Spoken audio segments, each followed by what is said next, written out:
السلام عليكم. هننفذ مع بعض النهارده الهير باند دي.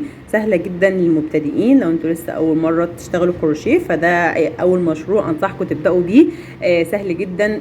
غرزه تطبيق لغرزه العمود بلفه، مفيش فيها اي غرز تانية اضافيه غير عقده البدايه والسلاسل اللي هنعمل بيها الرباط وغرزه العمود بلفه. مجرد ما احنا نخلص الهير باند دي يكون طلعنا مشروع، وفي نفس الوقت يكون اتقنا غرزه العمود بلفه. هقول لكم ازاي توصلوا في ان تعملوا البدايه شبه النهايه بالظبط كده. مفيش اي اختلاف بينهم. هقول لكم ازاي كمان تقدروا تعملوها لو انتوا حابينها اعرض من كده او اطول من كده، تقدروا ان انتوا تنفذوها بمنتهى السهوله. يلا بينا نبدا. معانا الخيط ده خيط اللي اسمه اوليفيا. هو عبارة عن 50 جرام و200 متر، وهستخدم معاه إبرة. وبيقترح عليا ان انا استخدم معاه إبرة 3، وانا فعلا هستخدم معاه إبرة 3. هنعمل عقدة البداية زي ما احنا متعودين. هنعمل عقدة البداية بالشكل ده، وهننزل كده، وهنعمل سلاسل. عدد من السلاسل انا هعمل 60 سلسلة هبدأ بيهم الهير باند بتاعتي. رباط، ده الرباط اللي هنربط بيه. هنعمل 60 سلسلة.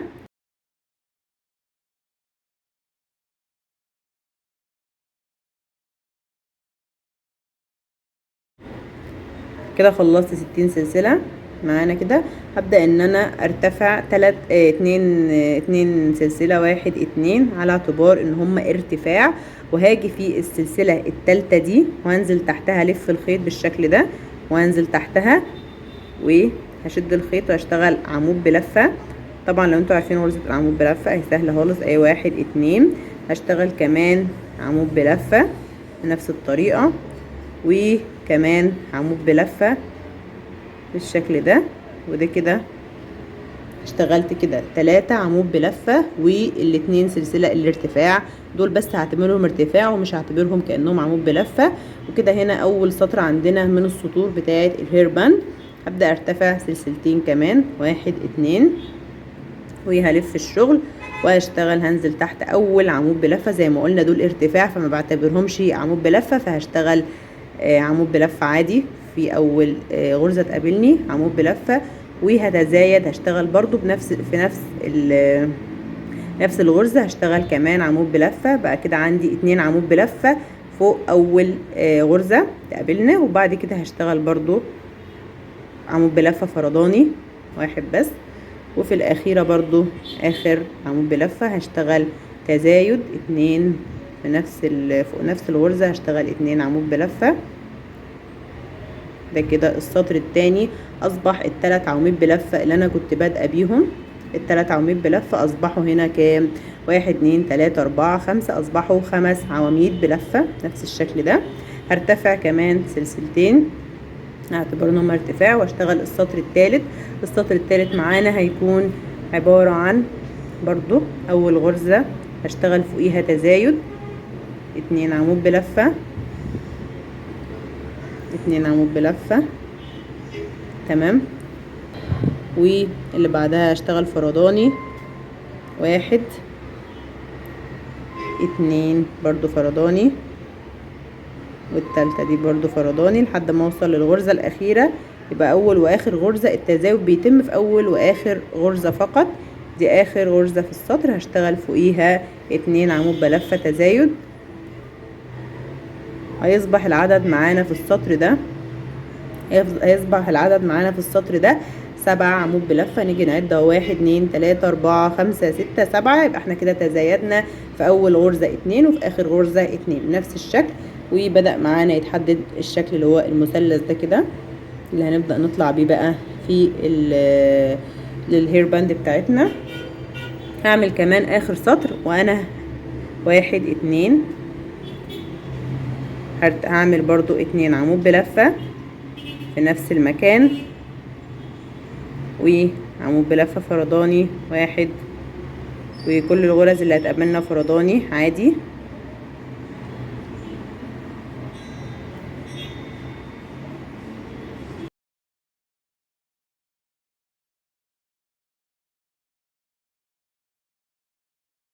نفس الشكل لحد ما اوصل لاخر غرزة هشتغل فوقيها. هي دي بقى اخر غرزة قابلتنا. هشتغل فوق اخر غرزة 2 عمود بلفة، وهنا اصبح معانا العدد هيبقى 9 غرز، 2 4 6 8 9 غرز في السطر الرابع. وهنا تزايدنا في اول 4 سطور، بدأنا ب3 عواميد بلفة، طبعا قلنا في كل سطر معانا 2 سلسلة، دول بيبقوا ارتفاع ما بنحسبهمش خالص ان هم عمود بلفة ولا حاجة. واشتغلنا 3 عمود بلفة، وبعدين وصلنا تزايدنا في اول وفي اخر غرزة اصبح 5، وبعد كده السطر اللي بعده تزايدنا برضو في اول واخر غرزة بقوا 7، والسطر الثالث او الرابع عموما اللي احنا بادئينه هيبقى 9 غرز. انا هكتفي بالتزايد لحد هنا، حابين تزودوا يعني انا هكتفي بالتزايد وهبدا بقى اثبت، هشتغل ثبات. السطور اللي جايه كلها هتبقى ثبات، مش هتزايد ولا حاجه. حابين ان انتوا تزودوا، العرض ده كان مناسب علشان انا هعمل الهير باند دي لطفله، فالعرض ده مناسب معايا. حابين تزودوا لو انتوا هتعملوها لحد كبير فممكن تزودوا، لو الخيط بتاعكم رفيع زي الخيط بتاعي. هنبدا ان احنا نشتغل بقى السطور الجايه ثبات، 2 عمود بلفه، 2 قصدي سلاسل ارتفاع، وفوق كل غرزه هتقابلني هشتغل غرزه عمود بلفه بنفس الشكل ده كده فرداني. ولو انتوا مبتدئين او بتتلخبطوا في السطور الرايح جاي، يفضل ان انتوا تحطوا علامات اللي هي الماركر، او تعدوا كل سطر. يعني الموضوع شايفه العد بيبقى اسهل بالنسبه لي، فممكن تعدوا اسهل. خلاص مش مشكله، هعد 9 عواميد كل سطر، مش مشكله يعني. المهم ان انا اكون مثبته عشان ما اجيش الاقي الهير باند ماشيه معايا معوجه، عدد السطور مش مظبوط، بعد ما اكون قربت اخلص الاقي في سطور مش عدد الغرز مش متزن، فلاقي مثلا واحده صغيره زي دي وبعدين واحده كبيره. لا، فانا لازم ان انا عندي كل سطر لازم اعد 2 4 6 8 او لا لسه 9، لان انا شغاله ثبات على 9 عواميد. لو انتوا شغالين على 11 تعدوا 11، على حسب بقى انتوا قررتوا ان انتوا توقفوا التزايد لحد السطر كام وتكملوا. فهنا خلصنا السطر ده، وهكرر بقى السطر ده كله بنفس الطريقه لحد ما اوصل للطول اللي انا عايزاه. عدد من السطور ثبات عواميد بس، فوق كل غرزه تقابلنا غرزه عمود فقط واحده بس بنفس الطريقه.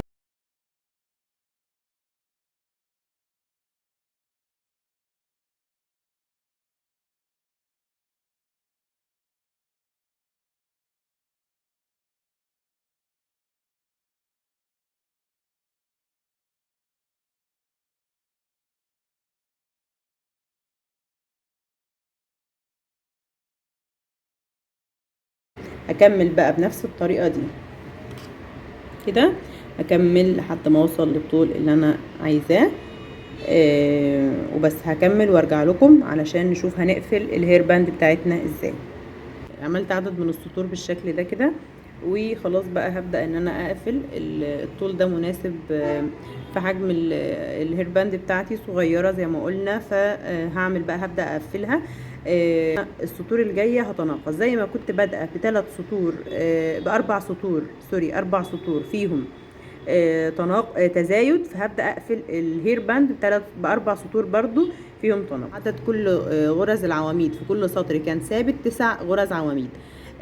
هنبدأ بقى نقل من السطر الجاي، هنبدأ نقلل ال9 دول هنخليهم 7. ازاي؟ هنبدأ ارتفعنا اول حاجة سلسلتين، وهنشتغل اول مكان ده مش هنشتغل فيه، هنشتغل فيه اللي بعده بالشكل ده كده عمود بلفة، وبرضو الكام غرزة الجايين دول لحد ما اوصل قبل نهاية العمود الاخير. يبقى كده اشتغلت بنفس الطريقة دي كده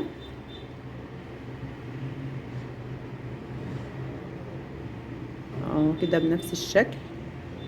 اشتغلت 1 2 3 4 5 6، اول عمود ما اشتغلناش فيه فوتناه خلاص، والاخير ده بقى هتناقص فيه بالشكل ده. هعمل عمود بس مش كامل، هيبقى في اخر حلقتين ما طلعتش منهم، وهبدأ الف الخيط وانزل تحت العمود الاخير، وهطلع بقى على مرتين بنفس الطريقة. وكده تناقصنا الغرزتين العمودين بلفة اصبحوا غرزة واحدة، فاصبح معانا في السطر ده 1 2 3 4 5 6 7 العمودين دول على انهم عمود واحد، يبقى دول ايه كده 7 غرز عواميد بلفة، فالتسع اصبحوا 7. هنكرر بنفس الطريقة في السطر الجاي برضو. ارتفعنا سلسلتين، الاول عمود ده مش هنشتغل فيه، هنفوته وهنشتغل نبدأ في التاني. نشتغل بنفس الشكل ده كده عمود، وبقى فوق كل واحد لحد ما نوصل للي قبل الاخير ونتناقص. وده كده السطر التاني من السطور الاربعة اللي هنتناقص فيها عشان نقفل الهير باند بتاعتنا بالشكل ده كده. وهنا خلاص عملنا 1 2 3 4 زي ما قلنا. ده كان 7، عايزين نتناقص 2 عمود يعني يقلوا، فالسبعة هيصبحوا 5. هنا خلاص وصلنا لقبل الاخير اهو، فهنعمله برضو نتناقص فيه. طلعنا من نص عمود واحد وهنكمل نلف الخيط وننزل، ودي غرزة التناقص في غرزة العمود بلفة. هننزل بس تحت العمود الاخير، نخلي بالنا نلف الخيط وننزل وهنسحب. بقى عندنا هنطلع على مرتين بالشكل ده، حلقتين من حلقتين كده. اصبح عندنا السطر ده اصبح عندنا 5. شكل شايفين بدأت الشكل يقل، يعني خلوا بالكم كده ان الشكل اصبح بيقل معانا، يعني بدل ما كان ثابت فبدأ يصغر معانا شوية شوية لحد ما نوصل للشكل ده. فكده عملنا سطرين، هنكرر بقى كمان سطرين. وهنا ال5 المفروض السطر الجاي دول يصبحوا، هنقل سطرين يبقى يصبحوا 3. هنفوت اول واحدة مش هنشتغل فيها وهنشتغل في اللي بعدها. طبعا ارتفعنا سلسلتين وهنشتغل كده عمود، اول عمود بلفة، تاني عمود بلفة، والاتنين الاخرى دول تناقص كده وكده. اطلع من 2 فاتنين، يبقى كده اصبح معايا في الاخر 3 عمود بلفة. السطر الجاي هنرتفع 2 سلسلة وهنفوت اول واحدة مش هنشتغل فيها وهنشتغل في التانية بقى على طول عمود بلفة بس مش كامل، واللي بعده هنتناقص برضو لحد ما يبقى ايه ده كده. ال3 هيصبحوا واحدة بس عمود بلفة تناقصنا فيها عشان تدي شكل المثلث اللي احنا كنا بادئين بيه ده كده. يا رب يكون الشرح واضح. فهنا زي ما قلنا احنا بدأنا ب4 سطور تزايدنا فيهم، وبعدين عملنا بقى عدد من السطور بالطول الهيرباند اللي احنا عايزينه. وطبعا العرض على فكرة تناقصنا في 4 سطور زي ما كنت بادئه في 4 سطور لحد ما وصلت في الاخر ان بقى معايا عمود الاخر 3 عمود بلفة قفلتهم بالشكل ده. وهبدأ بقى ان انا اعمل الرباط زي ما كنت بادئه عشان يبقى في تناسق بين البداية والنهاية. هبدأ ان انا اعمل بقى ايه الرباط بتاعي. هعمله 60 سلسلة. واحد، خلصت الرباط كده بالشكل ده وكده. خلاص هنقص الخيط بقى. خلصت معانا الهير باند بتاعتنا النهارده يا رب. وده هنا برضو هنقص الخيط، هنضم على بعض كده الطرفين. شكلها شيك جدا ومتاخدش وقت. نساوي الطرفين دول وبعض كده، هنسيب بس طرف للخيط كده بس معانا عادي. وخلاص كده الهير باند بتاعتنا خلصت. بس كده ده كان الفيديو بتاعنا النهارده. بس كده دي الهير باند بتاعتنا النهارده. يا رب يكون الشرح واضح بالنسبه لكم وتكون سهله التنفيذ. لو عجبكم الفيديو ما تنسوش تعملوا لايك، ولو لسه مش مشتركين في القناه اشتركوا. وقولوا لي في الكومنتات حابين ننفذ مع بعض ايه الفتره الجايه.